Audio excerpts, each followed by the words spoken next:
Pan India star Prabhas, Sita Ramam fame Hanu Raghavapudi కాంబినేషన్లో తెరకెక్కుతున్న చిత్రం ఫౌజీ. ఈ కాంబినేషన్లో సినిమా అనగానే అభిమానుల్లో తీవ్ర ఆసక్తి నెలకొంది. చరిత్ర ఆధారంగా సాగే ఈ కథలో యుద్ధం, ప్రేమ అనే రెండు బలమైన అంశాలను దర్శకుడు అత్యంత ఆకర్షణీయంగా చూపించబోతున్నారని సమాచారం. ప్రభాస్ కటౌట్కు తగ్గట్టుగా ఒక సరికొత్త ప్రపంచాన్ని ఈ చిత్రంలో ఆవిష్కరించనున్నారట. ఈ పాన్ ఇండియా విజువల్ వండర్ను అగ్ర నిర్మాణ సంస్థల్లో ఒకటైన మైత్రి మూవీ మేకర్స్ అత్యంత భారీ బడ్జెట్తో నిర్మిస్తోంది. హను రాఘవపుడి కెరియర్లోనే ఇది అత్యధిక వ్యయంతో రూపొందుతున్న సినిమా కావడం విశేషం. నిర్మాణ విలువల విషయంలో ఎక్కడ రాజీ పడకుండా ప్రేక్షకులకు ఒక అద్భుతమైన సినిమాటిక్ అనుభూతిని అందించాలనే లక్ష్యంతో మేకర్స్ పనిచేస్తున్నారు. ఈ ఏడాది డిసెంబర్లో ఈ చిత్రాన్ని ప్రేక్షకుల ముందుకు తీసుకొచ్చేందుకు మేకర్స్ ప్రయత్నిస్తున్నారు.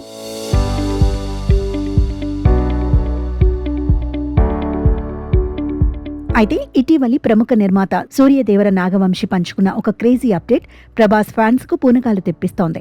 ఒక ఇంటర్వ్యూలో ఆయన మాట్లాడుతూ మైత్రి నిర్మాత రవిశంకర్ తనకు ఫౌజీ సినిమాకు సంబంధించిన కొన్ని రషెస్ చూపించారని, అవి చూశాక తన మైండ్ బ్లాక్ అయిందని పేర్కొన్నారు. చిత్ర యూనిట్ ఈ సినిమాను మనం ఊహించిన రేంజ్లో ఒక సరికొత్త హాలీవుడ్ లెవెల్లో తెరకెక్కిస్తోందని ఆయన ప్రశంసల వర్షం కురిపించారు. ఈ కామెంట్స్ సోషల్ మీడియాలో వైరల్గా మారడంతో అభిమానుల ఆనందానికి అవధులు లేకుండా పోయాయి. వెంటనే సినిమా ప్రమోషన్స్ ప్రారంభించి అఫీషియల్ టీజర్ లేదా ఫస్ట్ లుక్ పోస్టర్ను విడుదల చేయాలంటూ నెట్టింట కామెంట్ల వర్షం కురిపిస్తున్నారు.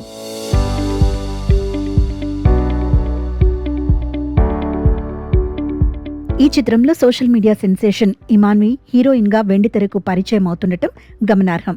బాలీవుడ్ దిగ్గజ నటిలో మిథున్ చక్రవర్తి, అనుపమ్ ఖేర్, సీనియర్ నటి జయప్రద, రాహుల్ రవీంద్రన్, చైత్ర జే ఆచార్ లాంటి ఎంతో మంది ప్రతిభావంతులైన నటీనటులు ఈ సినిమాలో కీలక పాత్రలు పోషిస్తున్నారు.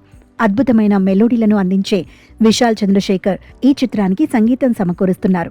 వీరందరి కలయికలో వస్తున్న ఈ చిత్రం రాబోయే రోజుల్లో బాక్సాఫీస్ వద్ద ఎలాంటి ప్రభంజనం సృష్టించబోతోందో వేచి చూడాలి.